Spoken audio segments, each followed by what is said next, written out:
우리 주일학교에서 겨울 성경학교를 다녀왔습니다.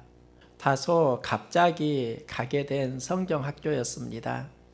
아이들 12명이 다녀왔습니다. 다녀왔는데 아내에게 문자가 하나 왔습니다. 오늘 아침에 그 문자를 아내가 저에게 보여주었는데요. 예수나무 교회 사모님이 보낸 문자였습니다. 큰아들은 말씀을 잘 안 듣는 것 같지만 귀를 기울이고 또 모든 것을 다 알고 있고 또 굉장히 솔직한 아이더라, 그렇게 이야기를 합니다. 중1학년이 여기에 온 게 대단하다는 겁니다. 자신을 솔직하게 보여주는 아이, 그리고 딸은 햇살, 햇빛 같은 아이더라. 저에게 가장 다가온 건 막내에 대한 이야기였습니다. 프로그램 중에 과자로 성전을 만드는 순서가 있었나 봅니다. 과자로 성전을 만들고 이제 다 만든 다음에 그 과자를 먹는데 우리 막내 아이가 그 과자를 먹지 않더라는 겁니다. 나중에는 다음 프로그램으로 진행이 되어야 하는데 울고 있더라는 겁니다.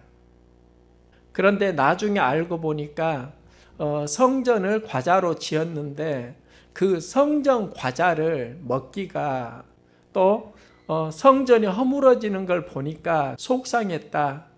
그 이야기를 나중에 듣고요. 참 이 아이가 대단하다. 우리는 보통 우는 아이를 보면 피곤해합니다. 장문의 그 문자를 보고 다가온 게 하나 있는데요. 관찰력이 참 좋다. 어떻게 아이들 한 명 한 명을 그렇게 관찰을 할 수 있지? 또 하나는 그 관찰력 속에 항상 비전을 찾더라는 겁니다. 그 상황 속에서 이게 비전 관찰력이다. 저는 예수나무 교회를 제법 관찰하면서 자라왔습니다.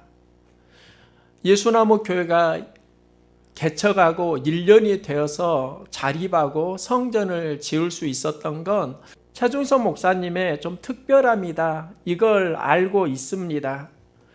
그런데 사모님에게 그 문자의 내용을 받으니까요. 사모님에게도 좀 특별함이 있구나. 우리가 어떤 사건을 볼 때 부정 관찰력으로 보게 되면 정죄하고 상처를 주게 되는데 비정 관찰력이 있으면 희망과 용기를 주게 됩니다. 부정 관찰력으로 짓눌려 있지 않습니까? 지쳐 있지 않습니까? 하나님의 말씀이 주는 비정 관찰력을 만날 수 있기를 소망합니다. 모든 상황에서 비전 관찰력이 자라게 되면 우리는 새 힘을 얻을 수 있습니다.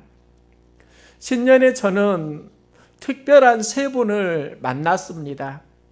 한 가정은 목회를 하다가 이제는 생활전선에서 일하고 계시는 분입니다.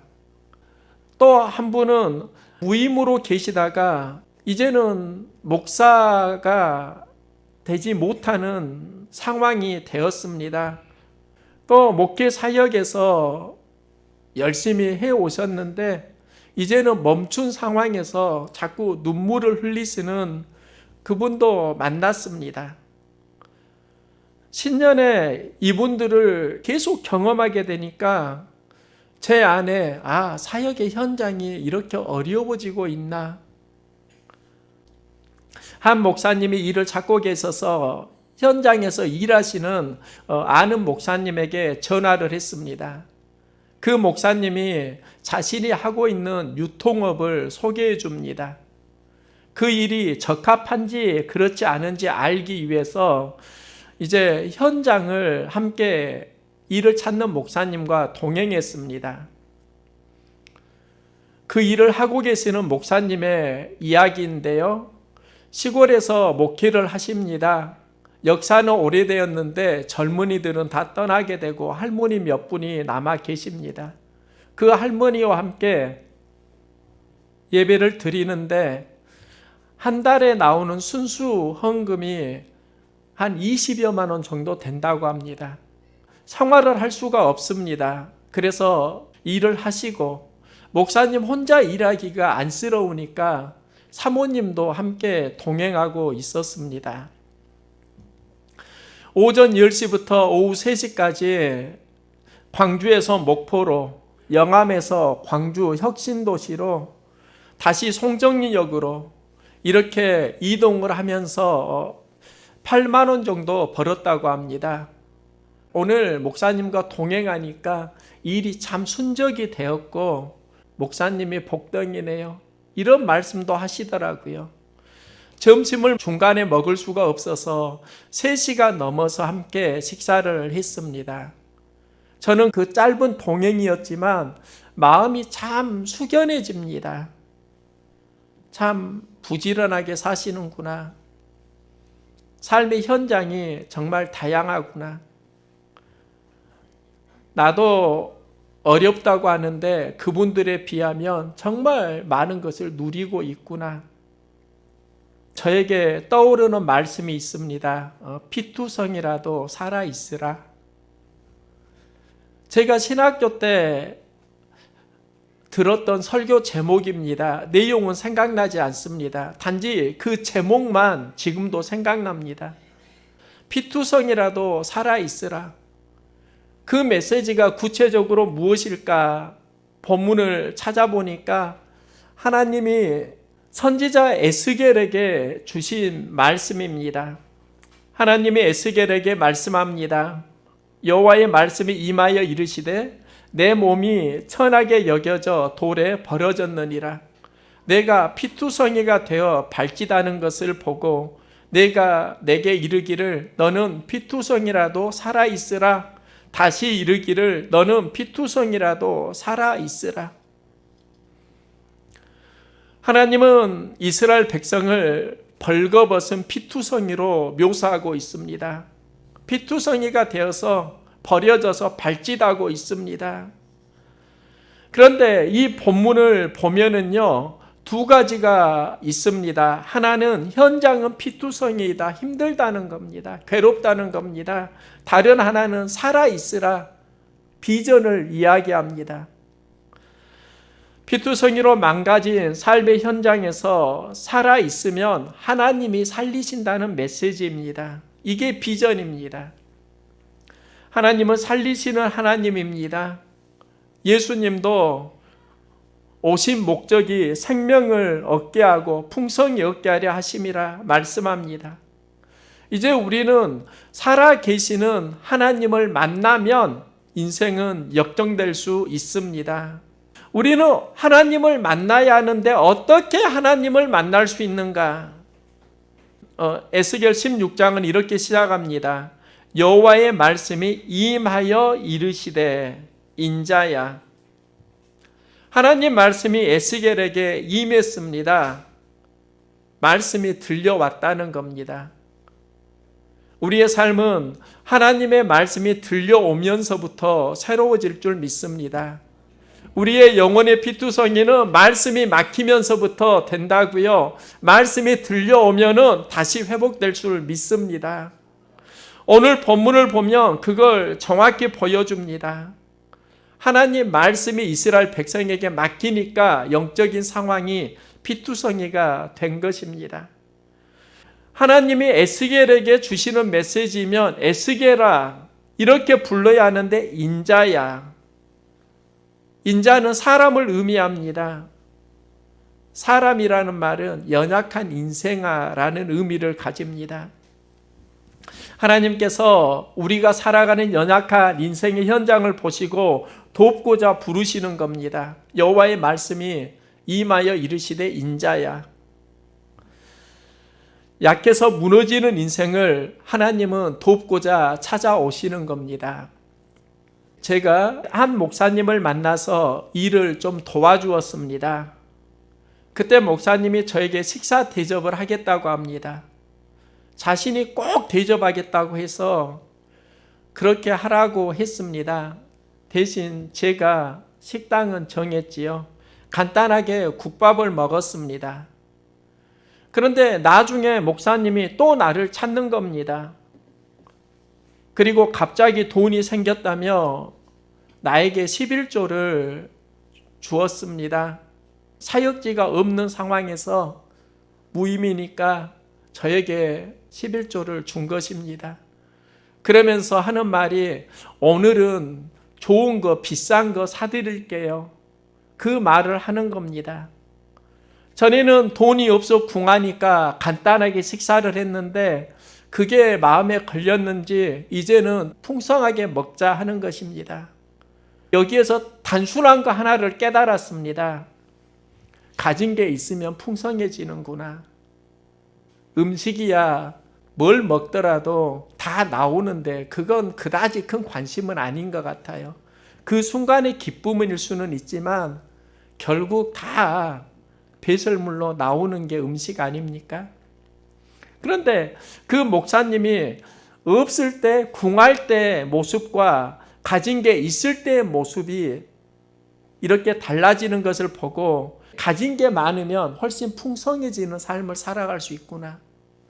있어야 줄 수 있습니다. 없으면 줄 수 없습니다. 또 많으면 쉽게 줍니다. 제가 우리 아이들에게 뭘 얻어먹을 때요 경험합니다. 제가 아이들이 어릴 때 많으면 하나 주라고 하면 쉽게 주는데요. 가진 게 적으면 눈치를 살짝 봅니다. 가진 게 하나밖에 없을 때는 그거 못 뺏어 먹습니다. 우리 인생이 있어야 줄 수 있습니다.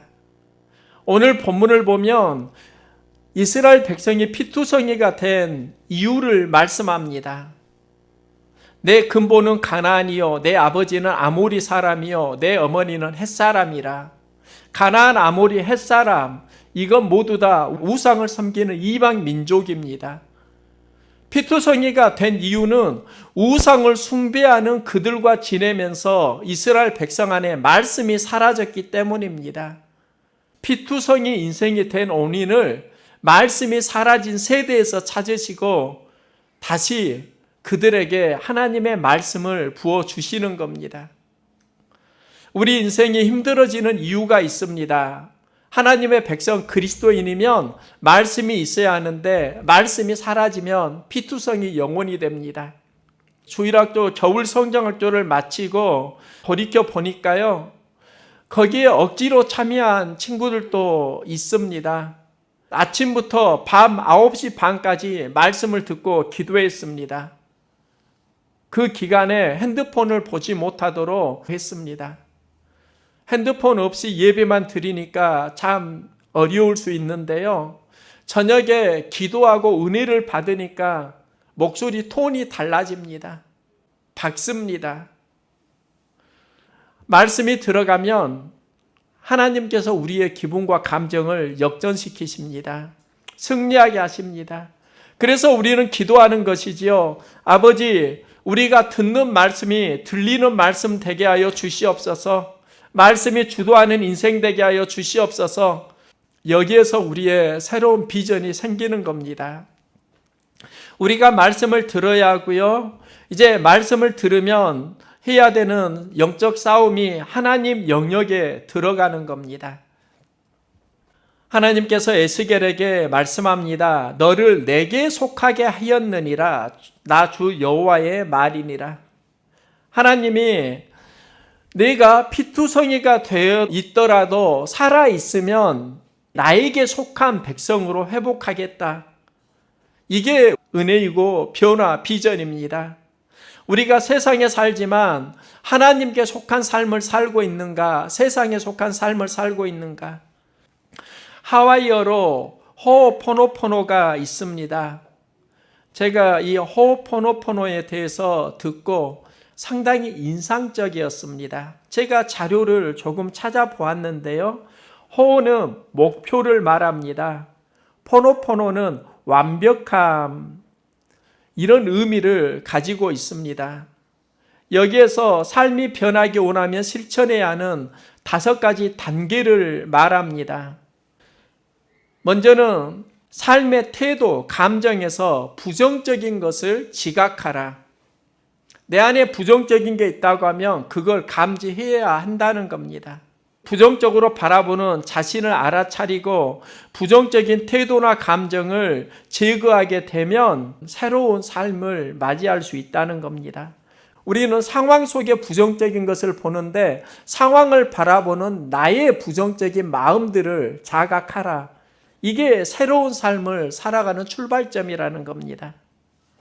두 번째는 행동의 책임감을 가져라입니다.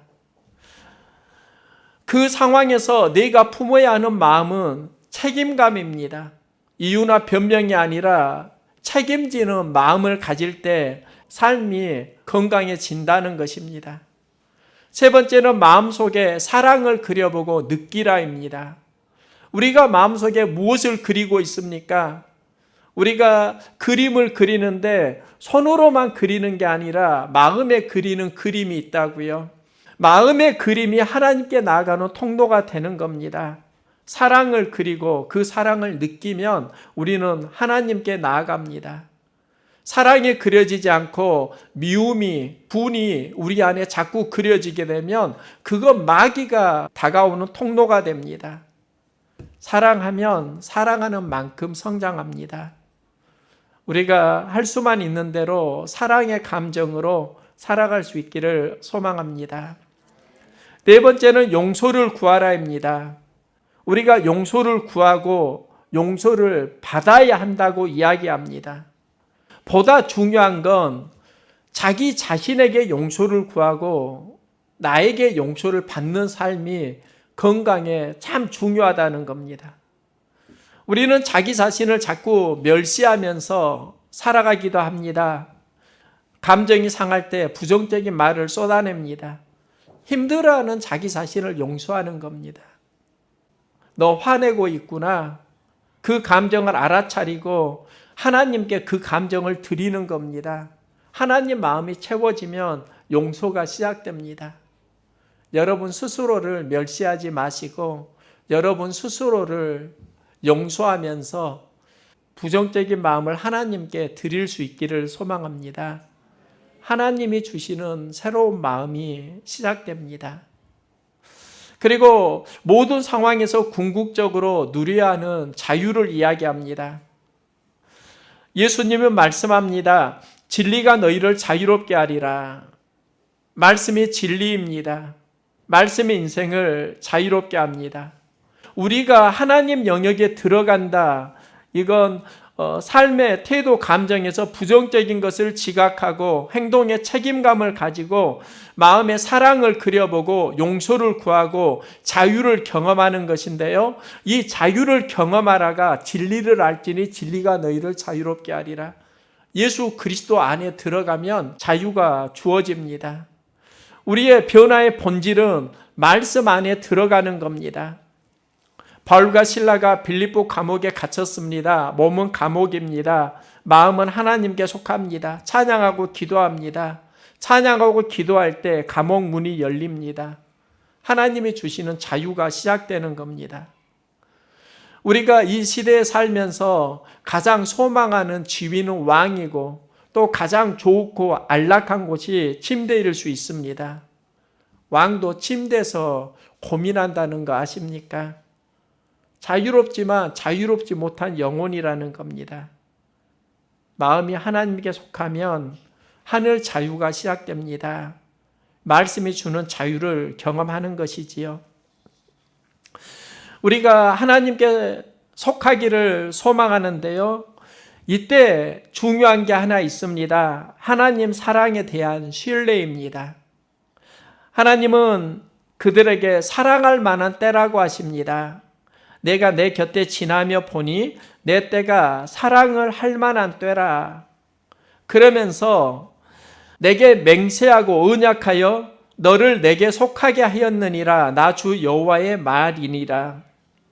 너는 이제 나에게 속하게 되었다. 그 출발점이 하나님이 사랑할 만한 때라는 것입니다. 이스라엘 백성이 우상을 섬기면서 하나님을 떠났습니다. 영혼은 피투성이가 됩니다. 하나님은 그들에게 사랑할 만한 때라고 하십니다. 그러면서 너는 나에게 속하였다. 우리 인생이 어디에서 회복되는가? 사랑에서 회복됩니다. 성장하기 원하면 사랑할 수 있기를 소망합니다. 사랑하면 관계가 좋아집니다. 사랑하면 삶이 성장합니다. 우리가 사랑을 막는 수많은 환경이 있습니다. 그 환경을 극복하는 힘이 사랑입니다. 목회도 사랑이 영역입니다. 목사는 성도를 사랑해야 합니다. 그때 메시지가 풍성해집니다. 한 목사님의 경험입니다. 교회에서 목사님과 권사님의 어떤 갈등이 생겼습니다. 그 내용을 듣기는 했는데요. 내용은 줄이고요. 서로 갈등이 생기면서 목사님 말씀에 아멘하던 권사님이 맨 앞자리에 앉아서 계속 목사님을 노려보고 있는 겁니다.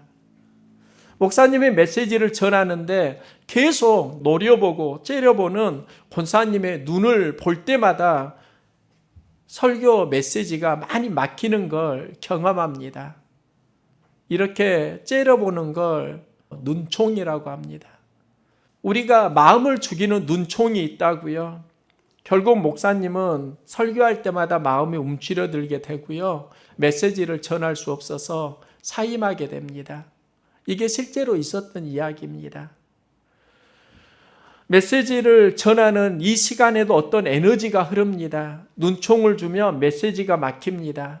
저도 메시지를 전할 때 사랑의 마음을 서로 느낄 수 있으면 메시지가 많이 살아나는 것을 보게 됩니다.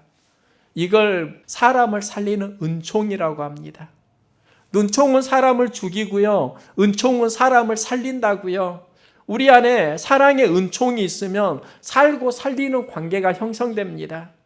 성도가 살기를 원하면 하나님을 사랑하고 예수님을 사랑하고 또 말씀을 전하는 목회자도 사랑해야 합니다.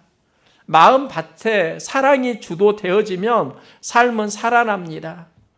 사랑은 하나님 사역의 핵심입니다. 하나님이 세상을 이처럼 사랑하사 독생자를 주셨으니 이는 그를 믿는 자마다 멸망하지 않고 영생을 얻게 하려 하심이라. 요한복음 3장 16절 생명 구원의 출발이 사랑에서 출발합니다. 예수님이 십자가에 달려 죽으실 때 흩어지는 제자들을 보고 마음에 예수님도 상처가 있을 겁니다. 그들을 위해서 내가 십자가에 달려 죽는데 그들이 다 떠나는 겁니다. 그런데 또 하나의 상처가 있습니다. 내 인생이 예수님 바라보고 따라왔는데 예수님이 십자가에 죽으시니까 제자들에게도 상처입니다.